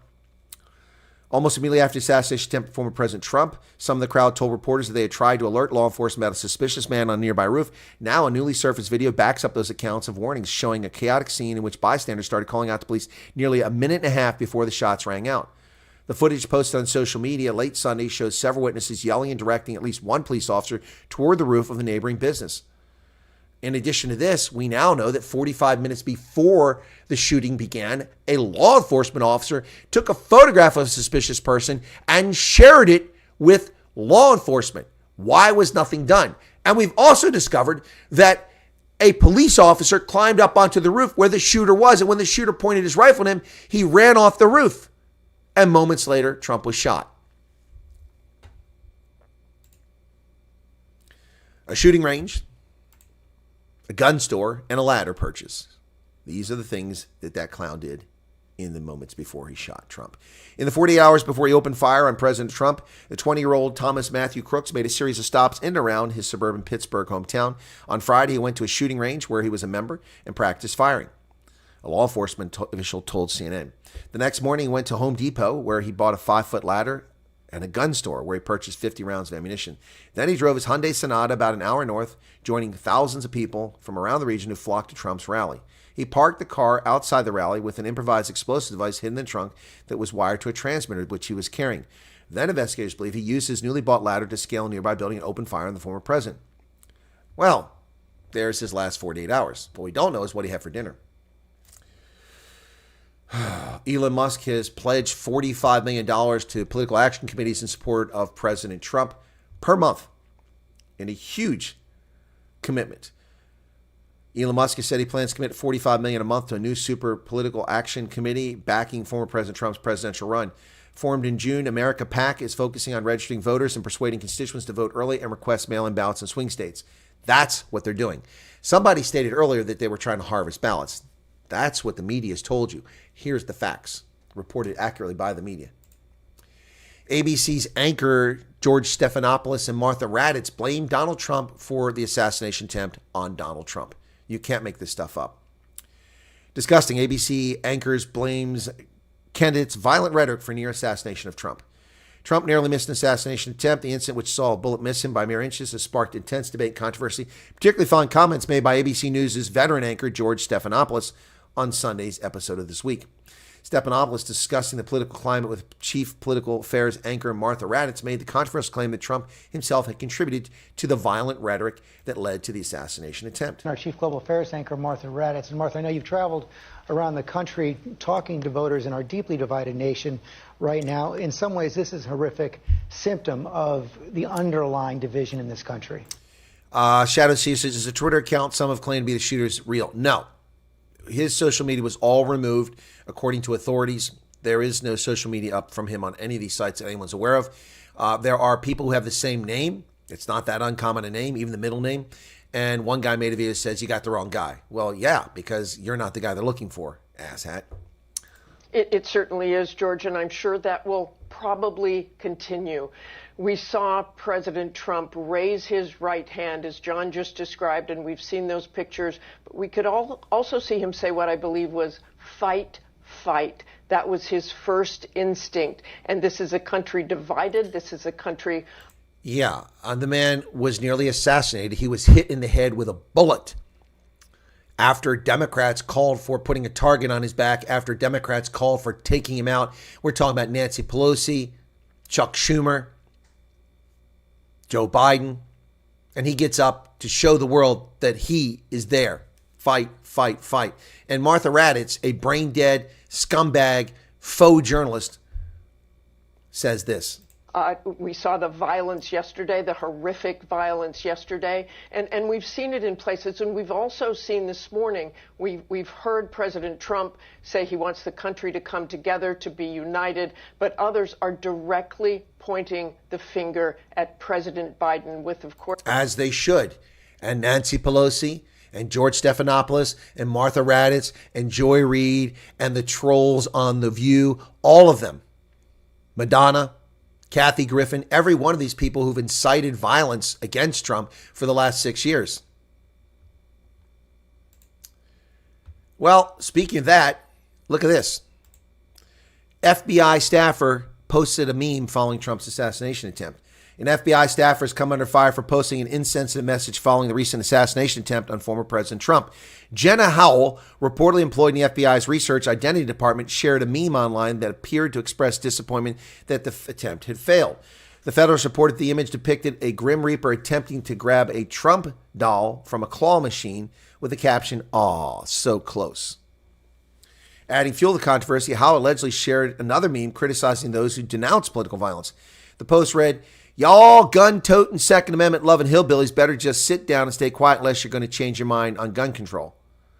The incidents raised concerns about political bias within the federal agency and ignite a fierce debate about the inappropriateness of such behavior from government employees. In fact, there it is. And this is the problem. These scumbags are in our government. They're in our universities. They're in our media newsrooms. There are editors in the media sites. And this is why you have people like Rory Sten who say, America's on knife edge. It's not a knife edge. Morons like you are on knife edge, perpetrating and lying about this country. Unbelievable. Well, last night, the Republican National Convention did something unprecedented. They invited, Donald Trump specifically invited the head of the Teamsters International Union, Sean O'Brien, to come speak at the Republican convention. And he did. And he started on a very good note. Glad that President Trump was alive, thanking him for inviting him. And it was groundbreaking, and we need to work together. We reach out to Republicans. We work with some Republicans.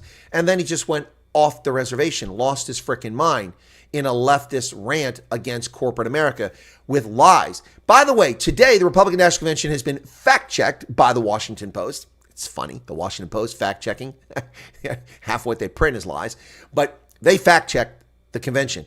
And they claimed that many things that were said were not true. In fact, they were true, but they were a little hyperbole.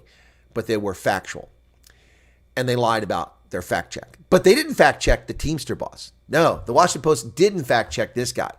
So Sean O'Brien went on a rampage and a rant against corporate America, lying, claiming that Walmart doesn't pay for medical care, doesn't have medical insurance, doesn't give paid leave. Those are lies. He said the same thing about Amazon. Those are lies. Those corporations do provide those things. Ask people to work for them. They may not like their benefits, but they have such benefits. And Sean O'Brien lied about it. Then he went on to say, look at UPS, the best package delivery service in the world. Why? Because of Teamsters. No, the most expensive package delivery system in the world that costs a fortune. Try mailing an express letter there. It's like $40. It's outrageous. It's outrageous. And no guarantees. UPS is a brilliant corporation. I worked for UPS 30 years ago and was compensated well. But I was forced. My arm was twisted. I could not be employed at UPS unless I joined the corrupt Teamsters Union. So I joined it, got my little membership card. And then they took 20% of my pay every week. 20% of my pay went to the union. And what did I get for that? Harassed by shop stewards. What are you doing here? Are you off the clock? Why aren't you gone? You're not supposed to be here. Leave. Don't be on the clock. What the hell is that? I work for an employer. I'm loyal to the employer who pays me well and treats me well. This scumbag, Sean O'Brien. What an asshat. He's the first president in union's history to address Republican National Convention, and likely the last. I travel all across this country, meet with my members every week. You know what I see: an American worker being taken for granted, workers being sold out to big banks, big tech, and corporations and elites. Wow. Today the Teamsters are here to say we're not beholden to anyone or any party. That's a lie, Sean. That's a lie. You're beholden to the Democrats. Stop hoodwinking Republicans. Yep. Stop it. It's just garbage. Well, Joe Biden's allies are concerned that, Biden is concerned that his allies aren't getting all the information about his campaign. Joe, what more can we possibly need to know about your campaign? Your brilliant success in Afghanistan, your great job on controlling inflation, the fantastic work you've done in bringing the country together on transgenderism or diversity, equity, and equality, your standards for Supreme Court nominees, female genitalia, and black skin, and then you're in. Now, I don't think anyone needs anything more about your comments. Concern grows among Democrats. He's hearing from a shrinking number of aides. I don't think he hears from anybody. Democratic lawmakers and strategists inside the effort to reelect Trump, or Biden, have grown concerned in recent days after listening to a small number of aides who are limiting the data he receives. Two Democratic strategists involved in the president's reelection effort said Biden needs to be hearing more directly from top officials in his own campaign, as well from his own polling team. Listening to younger, more fresh voices would be helpful, said one of the strategists. Younger. Yeah, we saw this last night. The youth. They don't vote. We don't have to listen to youth. They don't vote. Well, the latest on the Trump assassination attempt, snipers, we find out, were stationed inside the building where he shot from, according to a source. Members of the crowd saw the gunman at least 2 minutes. Wow. That's some of the latest stuff coming out on this government cover-up. Well, the fire department of New York's vile misandry, man-hating fire commissioner, Laura Kavanaugh, bye-bye, finally being pushed out, but she'll never leave the job because they have to find a replacement. Fire Department New York Commissioner Laura Kavanaugh pushed out after fiery controversies, including texts trashing the very firefighters she's in charge of. Fire Commissioner Laura Kavanaugh, who confirmed she was quitting over the weekend, was pushed out after she burned too many bridges with rank-and-file bravest. Sources who acknowledged the situation told the New York Post. The Fire Department of New York's first woman fire boss tenure went literally up in smoke after the Post's recent explosive report that she texted Attorney General Letitia James an apology for failing to fix sexist men in the department's workforce. Now, the reason for that is because Letitia James, who is an illegitimate Attorney General of New York, fraudulently attacking Donald Trump with fictitious criminal complaints, was booed by firefighters for her conduct.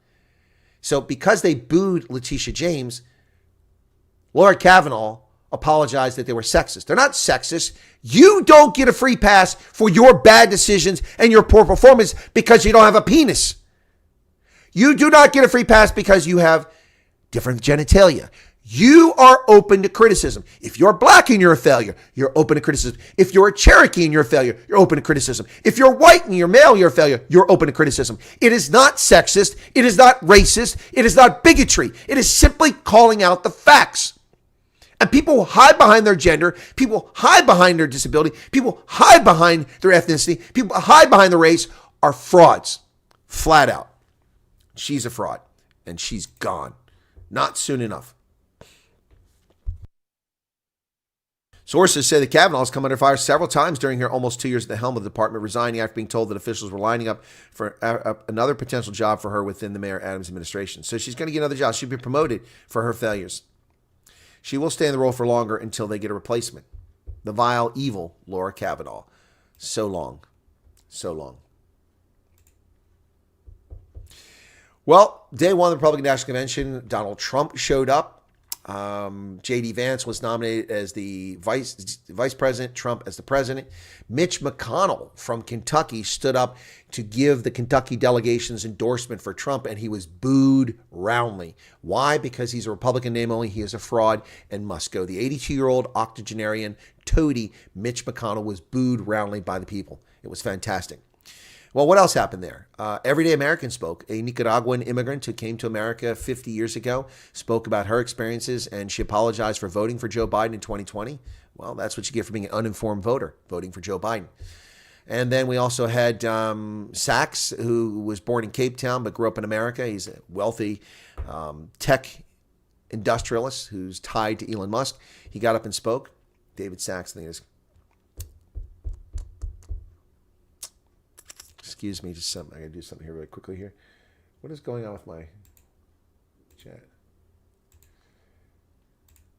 Okay. Sorry, something was going on here.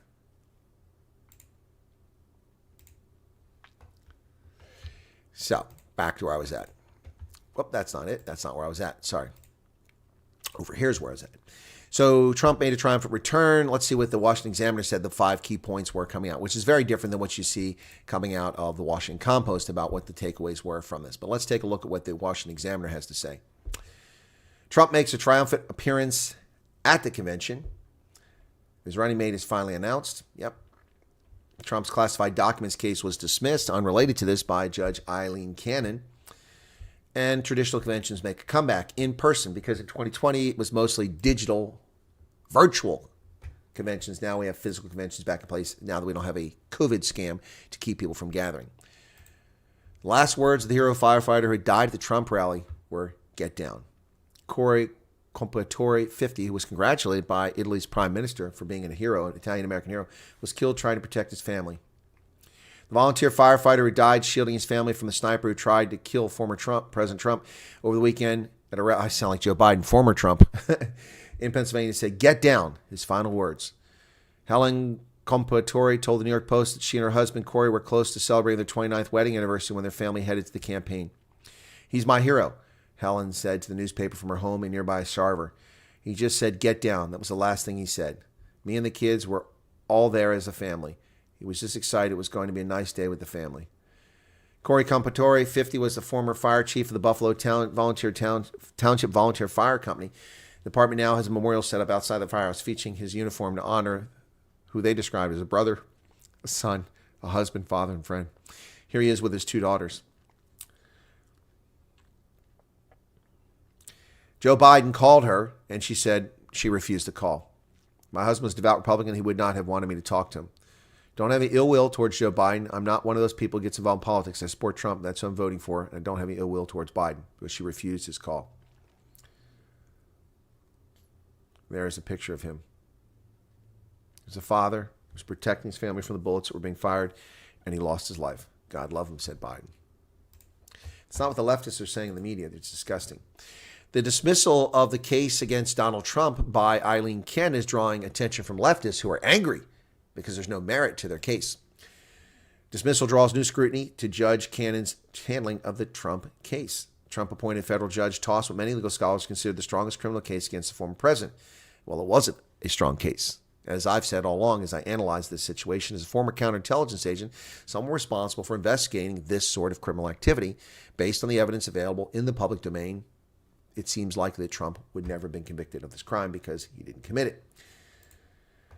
Well, I guess Africa comes to America and Africans maintain some of their bad habits from Africa. Now, not all African immigrants, almost all African immigrants coming to America are good people, but not these people, apparently. A D.C. restaurant called Swahili Village must pay $526,000 in wage theft case. The Kenyan fine dining restaurant allegedly failed to pay overtime, distribute tips, or provide sick leave for several years. Swahili Village, a Kenyan fine dining restaurant known as the Consulate because of its proximity to Embassy Row in Washington, has agreed to pay more than $500,000 in restitution, penalties, and other fees to settle a wage theft case brought last year by the city.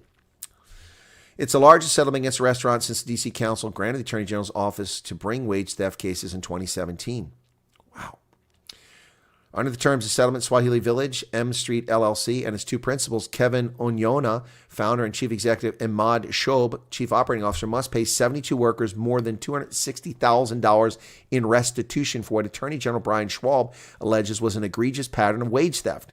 Schwab's office claims that Swahili Village paid workers as little as $5 an hour, including tips, did not pay overtime wages, failed to distribute tips, and provided no sick leave as required by D.C. law. Settlement also includes $197,000 in penalties paid to the district, as well as $69,000 to a claims administrator. Wow. So these Kenyans are acting the way that many criminals act. Welcome to America. Elon Musk is entering uncharted territory, according to the New York Times, who suspiciously claim that Elon Musk is doing something that's never been done before, neglecting to point out the hundreds of millions of dollars that Jeff Zuckerberg used to corrupt the 2020 events. Yeah. Yeah. So once again, New York Times, fake news. The owner of X broke with tradition at other social media companies to support the former president as he drives political conversation on his site. That's not at all true. Facebook interfered far more than Russians or Romanians or Macedonian server farms. Facebook interfered in the events of 2016, 2020 in a far more egregious and larger fashion, with hundreds of millions of dollars and censorship of people who did endorse Hillary or Joe Biden. Well, speaking of scumbags, Charlemagne the God, what an asinine name that is. The radio host Charlemagne the God blamed Donald Trump for being solely responsible for the attempt on his life. Yeah, unbelievable. This is Charlemagne the God, this asshat. Unbelievable, folks. Blames Donald Trump for what happened to Donald Trump. This is the left. This is what they do. Unbelievable. Come on. So Mike Johnson and J.D. Vance, please don't act like Donald Trump is not solely responsible for creating this environment of political violence that he's not even safe from. Really? Charlemagne the God. Nope, another scumbag. Well, the head coach of the Minnesota Lynx, the Women's Professional Basketball Association, walked down to the court wearing a shirt saying "Black Girls Rock" because Caitlin Clark was warming up before the game. So a racist statement by a white coach hating on a white heterosexual woman. And it's drawing a lot of attention, and it should. If Caitlin Clark's head coach had walked out during the warm-ups wearing a shirt that said "White Girls Rock," I think we'd be hearing a lot of outrage. This is disgusting racism on display. WNBA fans sparked debate over Cheryl Reeves' T-shirt choice in a game versus the Fever's Caitlin Clark. Bear in mind also that Reeves is the coach of the national basketball team that's going to the Olympics, and she is responsible for Caitlin Clark not being on the team. She denies that, but we all know it's actually the case. So her hatred of the heterosexual white Clark is astounding. WNBA fans online debated Minnesota Lynx head coach Cheryl Reeves' T-shirt during her team's loss to Caitlin Clark in the Indiana Fever on Sunday night. Reeves was shown mixed reactions to Clark's arrival to the league, and it's something that some fans caught over time. Before the game started, Reeves dismissed a number of Fever fans in attendance at the Target Center. They outnumber the Lynx fans at home, which might not be a great look for the franchise. It should be pointed out that the 57-year-old head coach is also president of basketball operations for Minnesota. Reeve also wore a Black Girls Rock T-shirt, which didn't go unnoticed by conservative columnist Jason Whitlock. He called the coach a white alphabet soldier and thought that the WNBA should stop their personnel from pandering and virtue signaling. Jason Whitlock, of course, is black. His comments about her T-shirt started an online debate whether it was appropriate or not. Some thought that it was a coincidence. It wasn't a coincidence that she wore it when facing Caitlin Clark. Yep. Wearing it specifically when Caitlin is the opponent is strange, said one person. Yeah. So the WNBA controversy against heterosexuals and white women, that's what it's all about. SpaceX's Falcon 9 rocket failed to ignite. The failure forces a reassessment of what happens to the astronauts who are stuck in space. A Falcon 9 rocket's second stage failed during a SpaceX Starlink launch on the 11th. And the astronauts are in a bind now. SpaceX's Falcon 9 rocket had a rare anomaly during a Starlink satellite launch on the 11th. The second stage of the rocket failed to work as planned, stranding the broadband satellites in an unusual orbit. As SpaceX and the Federal Aviation Administration investigate why this occurred, the International Space Station mission is under scrutiny because the Crew Dragon is supposed to go up there and recover the astronauts who can't get back. Well, that's a problem, folks. Today, here in central Pennsylvania, we're under an excessive heat warning as temperature is expected to exceed 100 degrees Fahrenheit. There is the area of central Pennsylvania excessive heat warning, and I live in that bubble. And that is the only place on the East Coast that has an excessive heat warning. Not sure why. we have this heat problem here and no one else has it. Well, there you have it, folks. There's the news for today. It took a little bit longer to get through it because I was answering questions, but I'm happy I answered the questions, and thank you for the interesting conversation, those who offer differing points of view. Let me get back and read some of the comments of people from when I left off.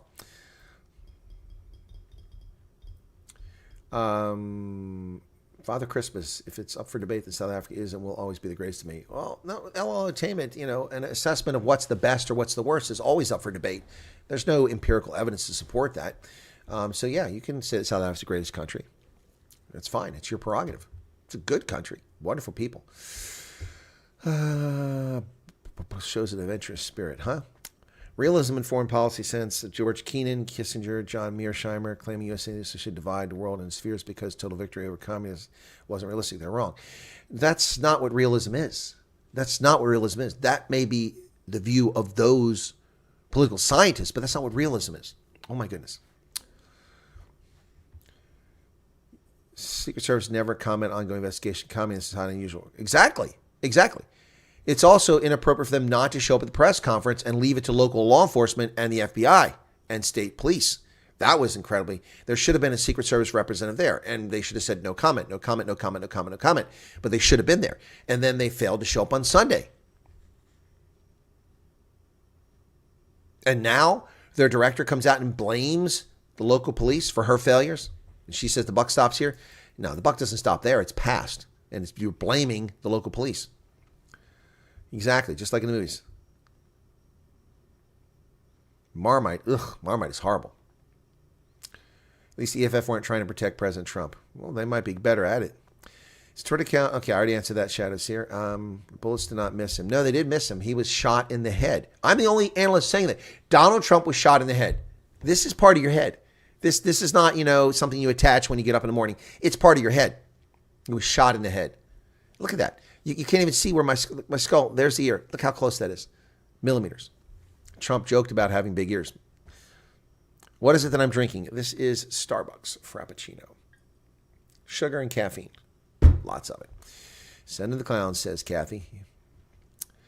24 News is crazy, says Sear. What violence is she talking about? I missed the beginning of the podcast. The assassination attempt. That's the violence. I tend to watch CNN and then I talk to myself. Heaven is a place very far. Ooh, baby, do you know what that's worth? Ooh, heaven is a place on earth. Say that heaven, love comes first. Ooh, baby. Belinda Carlisle when she went solo. Yeah, Kenosha Kid gave them all pause. The explosive story makes me think they're trying to say they prevented a big event. Yeah, I suspect that's it. I don't believe there was explosives in the car. Sky Australia is nice, by the way. Yep. Washington Compost, yep. BBC likes talking crap and lies about stuff. That's true, LL Entertainment, but they do that about the U.S. too. I do not like unions. They force you to do things that may not align with your principles. Yeah, and they speak on your behalf. And the International Teamsters, Brotherhood of Teamsters, did not speak on my behalf when I was a university student who worked at UPS. All they did was steal 20% of my income every week. Anonymous Lex is back. You probably touched this, but I'm curious. Did you hear Tom McDonald's new song? You missed. He went off. No, I haven't. I have not seen that. People mentioned it yesterday, and I know. I haven't seen it. I'd probably play it, but I'd get a copyright claim. Let me see. Tom McDonald. There you go. Tom McDonald. You missed. There it is. It came up. I didn't even have to search for it. He's a Canadian American. Summer's here. Yeah, I haven't seen the song, but thank you for asking, Anonymous Lex. I was so busy last night, I didn't get around to it, and I've been busy again this morning, so I haven't seen it. Political extremism in America. Yeah, so I'm not surprised that Tom McDonald's pissed. He's got 2.5 million views in 2 days. In the country down with their progressiveness. It started with changing what gender is, then graduated to your racist if you. Yeah, Tom McDonald's is a strong cup of coffee, and I like some of his songs. Paulie says no comment on the Tom McDonald. I think the reason Biden won't step down is no one wants the job. Yeah. Crabtoast says poor Mike. Poor Mike who? What's wrong with Mike? Me yelling? Where is the call for unity and ending the derogatory speech? What do you mean, where's the call for unity? Well, it's come from Republicans. Biden claims he's calling for unity, but he has very little credibility. Yeah, Mitch McConnell was booed. It was incredible. Greg Smuts says, what do you think of J.D. Vance? Greg, you didn't watch my live stream last night, even after the fact. I talked about J.D. Vance last night. I'm not a fan. J.D. Vance is never Trumper. He's disloyal and dishonest, and his rise to fame is based on a book in which he slammed his family and shared the dirty secrets of his family growing up, and I think that's in poor form. Hillbilly Elegy is not a book I'm impressed by. When the New York Times loves your book, you know that it's... Also, he's incredibly wealthy, and they make him out to be some great hero. He was a journalist in the Marines. That's what he did for a couple of years. And then he graduated college in 2 years. Well, I graduated a 4-year degree in 2 years too. So what? What does that mean? Doesn't mean jack squat, other than I worked my ass off. And he worked his ass off. That makes him a great hero and he should be vice president? I don't think so. I don't think so. He rose to power on the back of other people. Look, he's not a bad guy. I don't have issues with him. I'm just saying that it was a poor choice. Donald Trump continually picks the wrong people to be around him. It's a mistake. Yep. Not a fan of J.D. Vance. The last thing I ever want to see is Trump become president and then something happened to him and J.D. Vance become president. Gerald, you made a joke at my expense. No, I took that off. Gerald says, sorry. Okay. You could see Trump's son, Jr., lips shake when he made eye contact with his dad. Yeah, I didn't really notice that. Yeah, JP, she did refuse the call from Biden. That's correct. The firefighter's wife. CNN even said Lemonhead said Biden should go. Yep. Yeah. Well, it wasn't the only one. So did Stephanopoulos. He was caught on the street. And someone asked him. He was recorded in private video. And he said, yeah, he won't serve 4 more years. So sad that he passed. It's sad that people died because of the hate spread by media. Exactly. Sorry, Trump called him Lemonhead, and now I can't remember his name. Don Lemon. Okay, what else? Adam Shifty Schiff. What's going on here? Nicola Urquhart says, so sad, another family broken. Exactly.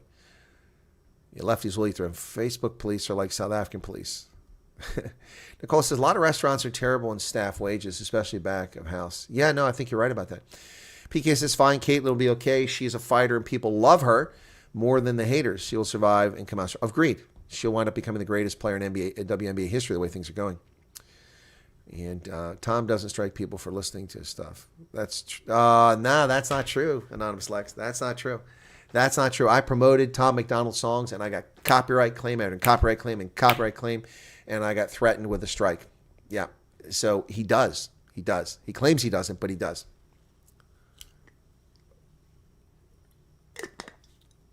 Yes, I know he made that claim, but I played his music, and my channel nearly got taken down. So you can say what you want about what Tom McDonald says in those videos, but I nearly lost my channel for promoting his music 2 years ago. Yep. Euro soccer, Spain won. That's not interesting. That is not interesting. Yep. No, and in fact, not only did I play his music, but I also did a reaction video. YouTube lets people do reaction videos. Remember all those, what's that little mix?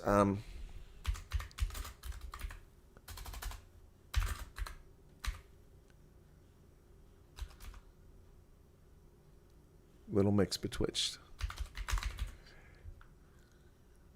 I think it was Little Mix. Yeah, Black Magic. Yeah. So Little Mix, Black Magic. All these little kids in Asia could play these videos, dancing to it and reacting to it with the actual song, not with the lip sync song. And if I play it, I'll get a copyright strike. But I love this video, and I would love to do a reaction video. Every time I try to do a reaction video, I get attacked, but no one else does. No one else does. I love this song. It's from 9 years ago. It's got 1 billion views. Little Mix, Black Magic. Perry, Jess, Leanne. Wanna know what it is, make the boys want more. Is your lover playing on your side? Is your lover? Love that song. But if I do a reaction, I get a copyright thing.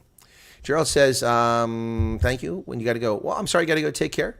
Okay. I think it's more YouTube. Talk to Tom, ask him about it. Well, YouTube shouldn't be a copyright strike unless somebody makes a claim on it. I think the reason Trump chose JD is because it shows people that people who were once against Trump can join. There's some merit to that statement. Also, he's become a very strong proponent for Trump. And he's 39. That's another reason. PK's laughing. Why? Because I like Little Mix? Well, the grandmother is not the prettiest, but the other ones are kind of hot. Megan, how's it going? How you doing there? Lex wants to see a reaction. Didn't want England to win. Gotcha. Yeah. Greg Spo says, why do you think Trump would pick him? Well, I think that Dave Ranke was just kind of on the money there, plus the other things I added. So, yeah, a little mix. Haters will hate. Yep.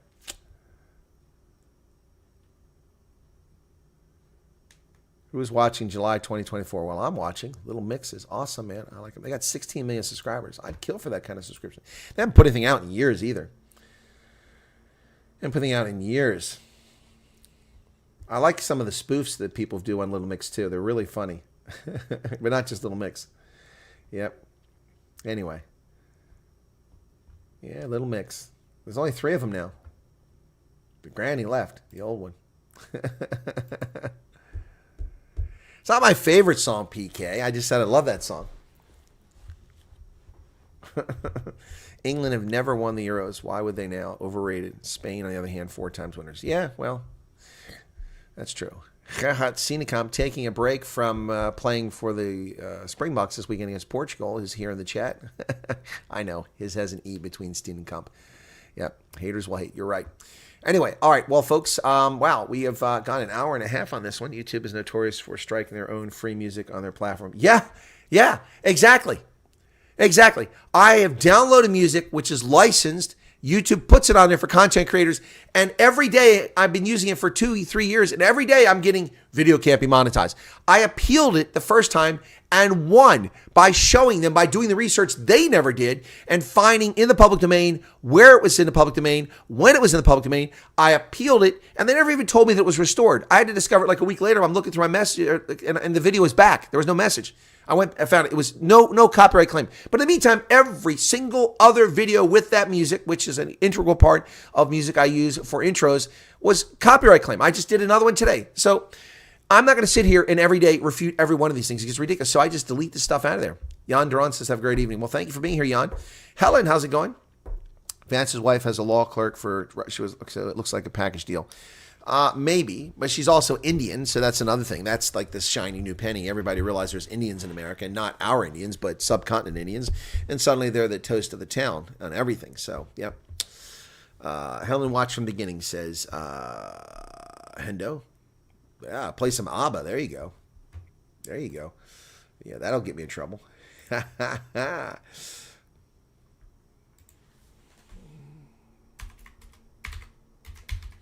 We did that before, folks. We did that. We did the note for note.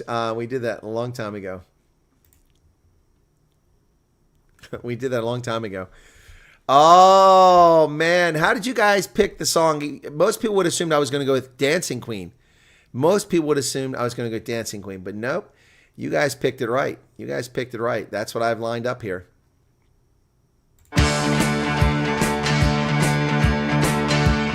Got to stop it there. Copyright claim comes after that or strike. Got to have like a 15-second intervention in between that. So come on. Come on, Elon. Buy YouTube and free us. Exactly.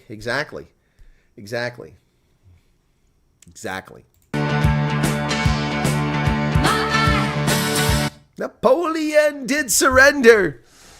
That's right. Waterloo. ABBA, the best band in history. Hands down, ladies and gentlemen. Better than the Beatles, better than the Stones, better than Chicago, better than Queen. Ooh, Ronaldo, are you here? I said better than Queen. If Ronaldo's in the chat, we'll find out now because I just said they're better than Queen.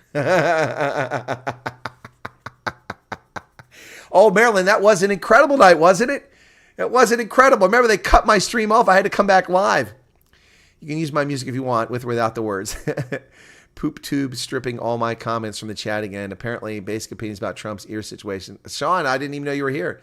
Didn't even know you're here. Can't beat Freddie. No, Freddie was incredible, but ABBA was a better band. Totally better than Queen, says Kathy. All right, cool. I agree. Ask the Alice's, they would agree. Yeah, that ABBA's better than Queen. Yeah, Queen was incredible, but yeah, grew up with all that in every bra. Yep. Yeah, but ABBA just rocks, man. I mean, now, I look back in the 70s and the clothing that people wore, the mullets, the hairstyles, the wide collars, the psychedelic stuff. Electric Light Orchestra was very good, Chris. You're correct.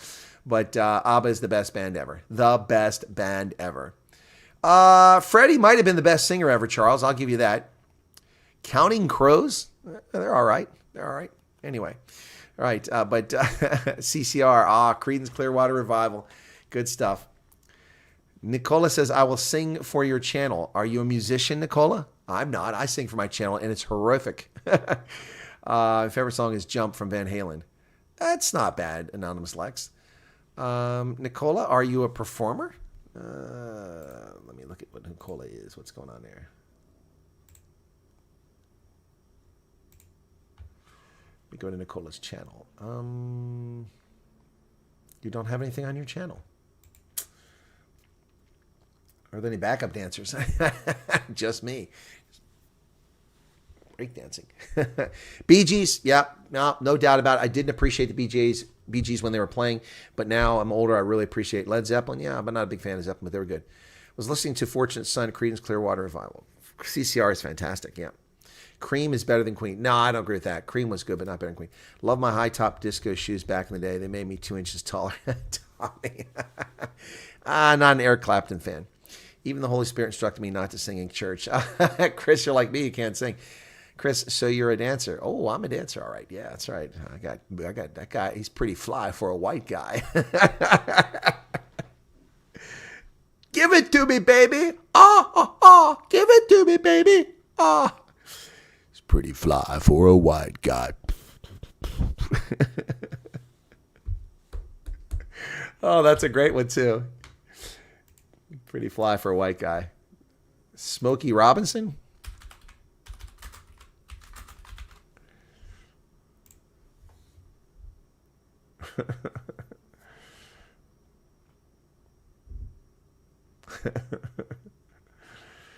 Oh my goodness. The Offspring, pretty fly for a white guy. It's been said that Freddie was told by his manager not to fix his buck teeth. Well, yeah, he had extra teeth. It wasn't the buck teeth. It's because he had too many teeth. He had extra teeth. That's what it was. He had an extra set of teeth on each side. It's very rare. That's why his teeth look buck.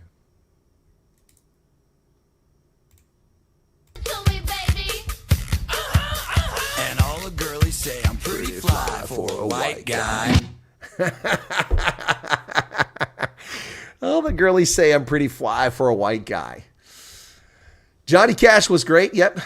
Colfax was our best song. I don't know that one. Nicola loves the Rolling Stones. You should do a comedy night. I don't know if Lex is just being facetious there. Ballroom Latin American. Ilza said, I would never have guessed you have an inner dancing queen. Oh, my goodness. Oh, man. I am so in love with ABBA. I love them. Even followed, Agatha's, lame, solo career after that.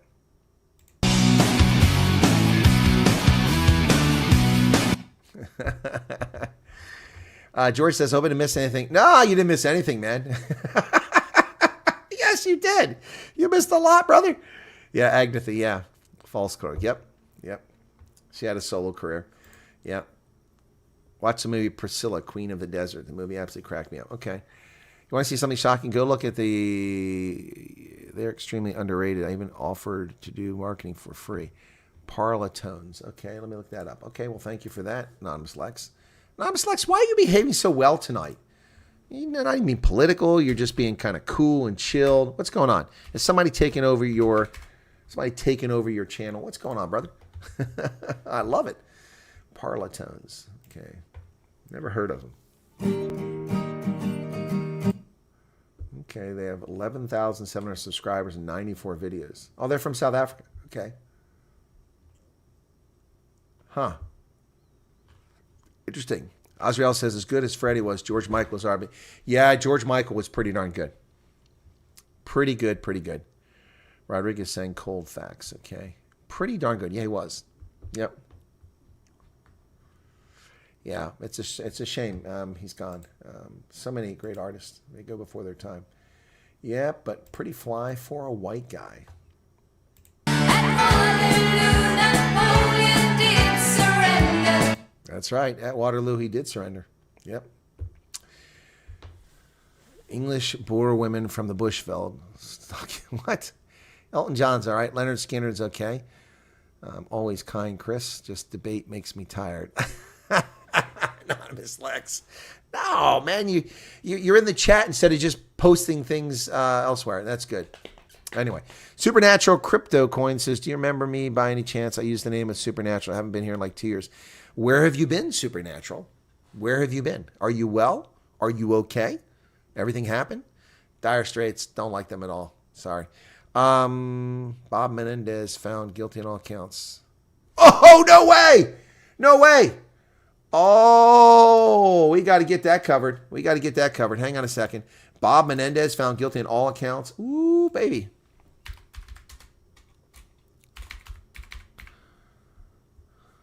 Bob Menendez, the crooked senator from New Jersey who skated, convicted of bribery and other charges in corruption trial. Schumer calls Menendez to surrender after his conviction. Why didn't you call him to surrender when he's charged?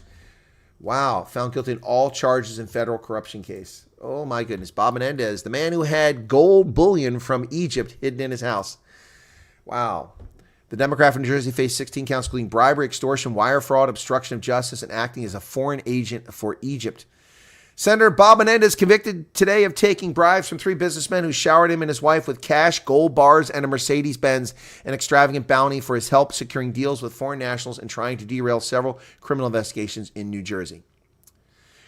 The jury in Manhattan federal court found the once powerful New Jersey lawmaker guilty in all 16 counts. They include bribery, extortion, wire fraud, conspiracy, obstruction of justice, and acting as a foreign agent of Egypt from 2018 to 2022. Menendez was at the height of his influence in Washington, serving as chairman of the Senate Foreign Relations Committee, or as the panel's top Democrat while the party was in the minority. The 2 co-defendants at trial, real estate developer Fred Diabas and businessman Wael Hana, were also convicted. He showed no emotion as the guilty verdicts were read at 1 p.m., so 45 minutes ago, after 3 days of jury deliberations. Menendez did not testify in his own defense. He's expected to appeal. Legal experts claim he could be held by Supreme Court's rulings in recent years narrowing the scope of federal bribery laws, but the 70-year-old senator's political downfall is essentially complete. New Jersey Democrats abandoned him after his indictment. He declined to seek the party's nomination for a 4th term and instead mounted a long-shot bid as an independent state where Democrats have held the Senate for more than 50 years. Representative Andy Kim, a national security expert in the House, won the Democratic primary to succeed Menendez and will face Republican Curtis Bashaw in November. Menendez, who beat a different sort of corruption charges in 2017, has been on trial in Manhattan for 2 months. Jurors heard witnesses describe how the longtime lawmaker had waded into a world of Egyptian spies and international intrigue after falling in love with a divorcee he met at his local pancake house. Nadine Arcelinian lavished Menendez with praise after they started dating in early 2018, and often paired his compliments with requests that he meet with Egyptian intelligence officials or New Jersey business executives, according to hundreds of text messages, bank records, and other documents shown to the jury. She had expensive taste in cars and clothes, but she couldn't keep up with her mortgage. Attorneys for the senator portrayed her as a scheming girlfriend who kept seeing an ex-boyfriend even after she began dating Menendez, and as a secretive wife who never told him she was receiving gold bars and money from several men. Menendez's attorney, Adam Fee, told the jury in his closing argument that Arcelinian, who has gone by Nadine Menendez since their marriage in 2020, would lie to those men about things the senator did or said. Nadine Menendez also charged in the indictment, but the judge has not set her trial date. She did not attend her husband's trial. Wow. Witnesses testified that Bob Menendez has fixtured New Jersey politics since his days in the Union City School Board 5 decades ago. Changed after Arcelinian entered his life. The longtime political strategist, top foreign policy advisor, Senate close friend, and became the U.S. Attorney of New Jersey, all described the jury how they were puzzled by his moves. Wow. So Menendez, guilty. Convicted on all charges in a federal trial. We knew he was corrupt, and he lied about it. Menendez pled not guilty to federal charges, but he's been found guilty of all 16 counts, up to 200 years in prison. Now, what's being lost in this is not the bribery, and not the money he got illegitimately, but what's being lost in this is the fact that he sold our national security down the road to Egyptian spies. He sold our national security. The head of foreign relations sold our nation down the road to Egyptian spies. That's treason. He should have been tried for treason, not for bribery. He should be facing execution. That's what he should be facing. Yep.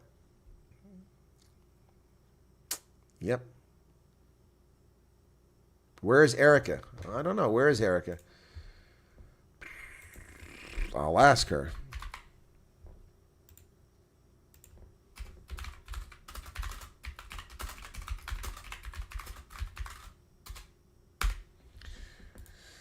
Send her a message.